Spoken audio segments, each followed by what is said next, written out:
여러분, 저는 심리 전문가인데요. 오늘 여러분께 정말 중요한 이야기를 해드리고 싶습니다. 혹시 요즘 들어 기운이 없으신가요? 아침에 일어나기가 힘들진 않으신가요? 밥맛이 없고 세상이 회색처럼 느껴지는 날들이 있으신가요? 혹은 우리 가족이나 친구 중에 그런 사람이 있으신가요? 오늘 이 영상은 정말 중요한 내용을 담고 있습니다. 끝까지 보시면 여러분이나 주변 사람들이 이런 상황에서 어떻게 대처해야 하는지 구체적인 해결책을 알려드릴 거거든요. 그래서 꼭 끝까지 봐주시고 이 영상이 도움이 되신다면 좋아요와 구독 부탁드립니다. 예를 들어볼게요. 제 환자분 중에 정년을 하신 70대 남성분이 계셨어요. 40년을 다니던 회사를 그만두시고 집에 있으니까 갑자기 할 일도 없고 의미를 찾을 수 없다고 하셨어요. 아침에 눈을 떠도 가슴이 답답했고 아내분은 자꾸 밖에 나가라고 하셨지만 가기 싫었어요. 밥도 맛이 없고 좋아하던 취미도 하고 싶지 않았어요. 그렇게 2주, 3주가 지났는데 점점 더 심해지셨어요. 밤에는 잠도 못 자고 낮에는 멍하게만 있고 아내분도 처음엔 나이 들었으니 그러겠지 했는데 너무 심해지니까 걱정이 되셨어요. 그분은 자신이 우울증이라고 생각하지 않으셨어요. 왜냐하면 슬픈 것도 아니고 울고 싶지도 않은데 뭔가 모든 게 무의미하게 느껴졌거든요. 마치 세상에 회색 필터가 씌워진 것처럼요. 사실 여러분이 알아야 할 첫 번째이자 가장 중요한 사실은 이거예요. 우울증은 마음이 슬프고 울고 싶은 것만은 아니라는 거입니다. 우울증은 영어로 디프레션이라고 하는데 이건 무언가가 꺼진다는 뜻이에요. 마치 전등 스위치가 꺼지듯이 기운이 빠지고 의욕이 없어지고 모든 게 무기력해지는 거죠. 그래서 더 무섭고 더 놓치기 쉬운 거예요. 여러분 주변에 보면 이렇지 않나요? 예전에는 취미도 많고 활발하던 분인데 언제부턴가 집에만 있고 심지어 좋아하던 일도 하지 않으시는 분들 말이에요. 여러분이 혹은 여러분의 친구나 가족이 이런 상태라면 그것이 바로 우울증일 수 있다는 거죠. 연구 결과에 따르면 정말 중요한 통계가 있어요. 2주 이상 이런 상태가 계속되는 분들이 대략 15명 중 5명 정도라고 해요. 생각보다 많지 않나요? 그런데 우리는 이걸 당연한 나이 탓으로 돌려버리곤 합니다. 나이 들었으니까 이런 거지 이젠 의욕이 없는 게 자연스럽지라고요. 그게 아니에요. 이건 나이 문제가 아니라 뇌의 상태 문제인 거죠. 전문적인 도움을 받으면 훨씬 나아질 수 있다는 거예요. 여러분, 다른 예를 하나 더 들어볼게요. 제 또 다른 환자분은 60대 여성분인데 자식들 결혼, 손자 교육, 남편 건강 문제 등으로 한두 가지 힘든 일이 생기셨어요. 처음엔 당연히 걱정이 되고 힘들었어요. 이건 누구나 그런 거죠. 하지만 그 기간이 2주, 3주, 한 달로 늘어났어요. 밤에 잠도 못 자고 낮에도 멍하고 가슴도 철렁거리고 어떨 때는 가슴이 철렁 내려앉는 기분에 겁이 났어요. 심장이 멈출 것 같기도 하고 갑자기 호흡이 안 되는 느낌도 들었어요. 심장병이 있나 싶어서 병원도 여러 번 가봤는데 검사는 다 정상이었어요. 의사 선생님은 검사상 문제 없습니다 라고만 하셨어요. 그럼 이 답답함은 뭘까요? 이 두려움은 뭘까요? 그분은 계속 불안해하셨고 결국 정신과를 찾아가셨어요. 그제야 자신이 겪고 있는 게 우울증과 공황이라는 걸 알게 되셨어요. 이런 증상도 우울증의 한 형태예요. 우리가 흔히 생각하는 우울한 마음 같은 게 없는데도 신체적으로 불편함이 생기는 거죠. 가슴 답답함, 피로감, 어지러움, 근육 통증, 소화 문제, 두통 같은 게 생기기도 해요. 그래서 많은 분들이 내과나 신경과를 자꾸만 들락거리게 되는 거고 검사상 문제가 없으면 더 불안해지는 거예요. 그렇다면 이제 정말 중요한 질문을 하고 싶어요. 여러분은 어떻게 이걸 극복할 수 있을까요? 여기가 정말 중요한 부분이라서 끝까지 집중해서 봐주세요. 혹시 지금 비슷한 상황에 있으신 분이 있다면 이 영상을 끝까지 보면 실질적인 해결책을 알려드리니까요. 먼저 첫 번째 방법은 그냥 쉬는 거예요. 이건 게으른 게 아니라는 거를 꼭 기억하세요. 우울증이 생기면 우리 뇌가 마라톤을 뛰다가 갑자기 멈춘 상태와 비슷해요. 지쳐 있다는 거죠. 그래서 무리해서 활동을 늘리라고 하면 더 피곤해지기만 해요. 예를 들어서 제 환자분 중에 아침 일찍 일어나기를 자꾸 권했던 분들이 있는데 오히려 그게 더 고통스럽더라는 거예요. 아침 일찍 일어나서 햇빛을 본다고? 산책을 다닌다고? 그게 정말 부담스럽고 힘들 수 있다는 거죠. 특히 나이 드신 분들은 이미 피곤해하고 있는데 그걸 또 강제하면 오히려 스트레스가 돼요. 대신에 본인이 편한 시간, 본인이 조금 낫다고 느끼는 시간에 아주 작은 활동이라도 하는 게 훨씬 좋아요. 밥을 먹을 수 있으면 먹고 좋아하는 것을 할 수 있으면 하는 거죠.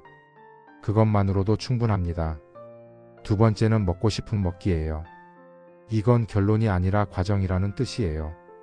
우울증 중에 있으면 음식 맛이 없고 대부분의 음식은 싫어지지만 딱 하나의 음식이나 음료만 좋아질 수 있어요. 어떤 분은 과자고 어떤 분은 커피고 어떤 분은 특정 국물 요리일 수도 있어요. 또 어떤 분은 우유나 주스 같은 음료만 맛있게 드셨어요. 그게 설사 일반적으로 건강식이 아닐지라도 그 시기에는 그것을 먹을 수 있게 해주는 게 맞아요. 왜냐하면 그것이 그분의 위로가 되고 하루를 버틸 수 있게 해주는 거니까요. 영양학적으로 완벽할 필요는 없어요. 우울증이 있는 기간은 일시적이니까요. 한두 달, 길어도 몇 달 동안 그것만 먹어도 괜찮아요. 중요한 건 최소한의 영양과 심리적 위로를 얻는 것입니다. 세 번째 방법은 아주 중요한데 우리가 자주 놓치는 부분이에요. 많은 분들이 우울증에 걸리면 산책을 하라고 햇빛을 바라고 운동을 하라고 말씀해요. 근데 이건 마치 우울증으로 고생하는 분을 고문하는 것처럼 느껴져요.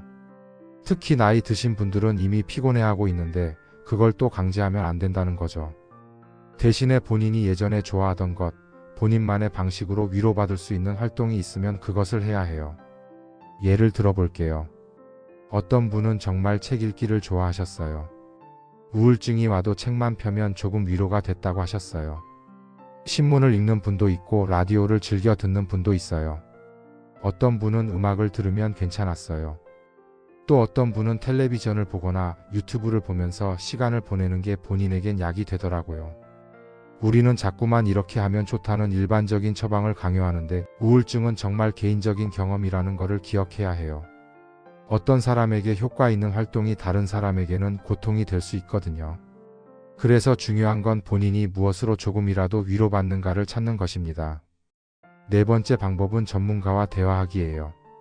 만약에 2주 이상 이런 상태가 계속되고 일상생활이 정말 힘들어진다면 한번 병원이나 상담소를 방문해 보세요. 여기서 중요한 건 절대로 극단적인 선택을 생각하거나 그만두거나 중요한 관계를 끝낼 필요는 없다는 거예요. 그냥 며칠 또는 몇 주를 힘들어하는 거니까요. 많은 사람들이 생각할 때 우울증이 있으면 회사를 그만둬야 하고 관계를 정리해야 하고 큰 결정을 내려야 한다고 생각하는데 그건 가장 위험한 생각이에요. 우울증이 있을 때는 판단력이 흐려 있거든요. 그래서 큰 결정은 우울증이 좀 나아진 후에 내리는 게 맞아요. 치료를 받으면 많은 분들이 한두 달 안에 70-80% 정도 회복된다고 해요. 약물치료, 심리상담 또는 둘 다를 병행하면 훨씬 빨라져요. 그리고 좋은 소식은 이것입니다. 많은 분들이 한번 우울증을 겪고 나면 자연적으로 회복된다는 거예요. 치료하지 않아도 6개월에서 1년 정도 지나면 자연스럽게 나아지는 분들이 많다는 뜻이에요. 다섯 번째 방법은 일상의 작은 규칙 정하기예요. 우울증이 있을 때는 하루하루가 무의미하게 느껴져서 시간 감각을 잃어버리기 쉬워요. 그래서 너무 큰 목표가 아닌 정말 작은 것들부터 시작하는 게 좋아요. 예를 들어 매일 같은 시간에 밥을 먹는다든지 커피 한 잔을 마신다든지 햇빛을 5분이라도 본다든지 하는 식의 아주 작은 루틴이에요. 이건 강압적이지 않으면서도 하루에 최소한의 구조를 주는 거예요. 그리고 이 작은 성공들이 쌓이면서 서서히 자신감이 돌아온다는 거죠. 중요한 건 완벽하게 해야 한다는 게 아니라 할 수 있는 만큼만 한다는 거입니다. 여섯 번째는 우울증이 영구적이지 않다는 걸 기억하기예요. 이게 정말 중요해요. 우울증이 오면 마치 평생 이럴 것 같고 이 상태가 절대 나아지지 않을 것 같은 느낌이 들어요. 하지만 그건 우울증 때문에 생기는 착각일 뿐이에요. 연구에 따르면 대부분의 우울증은 시간이 지나면서 자연스럽게 나아진다고 해요. 그래서 이것도 지나가겠지 하는 마음을 갖는 것만으로도 도움이 돼요. 마지막으로 여러분께 꼭 말씀드리고 싶은 게 있어요. 우울증에 걸린다고 해서 여러분이 약한 사람이 아니라는 거예요. 또한 우울증에 걸리기 쉬운 유전자를 갖고 있다고 해도 그건 마치 다른 사람이 다른 질병의 유전자를 갖고 있는 것처럼 그냥 그럴 뿐이에요. 저도 우울증을 앓고 있고 약을 먹고 있지만 정상적인 삶을 살고 있어요. 아무도 완벽한 사람은 없어요. 어떤 분은 심장이 약할 수도 있고 어떤 분은 당뇨 위험이 있을 수도 있고 어떤 분은 우울증에 잘 걸릴 수도 있어요. 그것뿐이에요. 그리고 이런 것들은 관리할 수 있다는 거죠. 마지막으로 여러분께 정말로 중요한 메시지를 전하고 싶어요. 우리는 과거를 돌아보면서 그때 다른 선택을 했으면 좋았을 텐데 이런 후회를 많이 해요. 그런데 알아야 할 것은 여러분이 그 순간에 했던 모든 선택은 그 당시 여러분이 할 수 있는 최선의 선택이었다는 거예요. 열등감도 그렇고 질투도 그렇고 화도 그렇고 우울함도 그렇고 지금까지 내려온 모든 결정이 그 순간 여러분의 능력으로는 최선이었던 거죠. 만약에 제가 여러분 대신 그 상황에 있었다면, 여러분과 똑같은 환경에서 똑같은 지식으로 똑같은 시간대에 있었다면 저도 여러분과 같은 선택을 했을 거예요.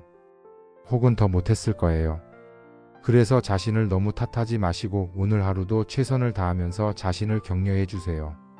혹시 여러분이 지금 이런 상태라면 한번 병원을 방문하거나 신뢰할 수 있는 사람과 대화해 보세요. 그리고 무엇보다 중요한 건 이 상태가 영원하지 않다는 거예요. 이것도 지나갈 거예요. 여러분들이 이 영상을 통해서 우울증에 대해 조금 더 이해할 수 있었으면 좋겠어요. 혹시 주변에 이런 고민을 하시는 분이 있다면 이 영상을 공유해 주세요. 그리고 여러분도 비슷한 경험이 있으시면 댓글로 나누어 주세요. 우리가 나누는 이야기가 다른 사람에게 도움이 될 수 있거든요. 다음 영상에서도 더 유용한 심리 건강 정보로 찾아뵙겠습니다. 이 영상이 도움이 되셨다면 꼭 좋아요 눌러주시고 더 많은 심리 건강 정보를 받고 싶으시다면 구독도 부탁드립니다. 감사합니다.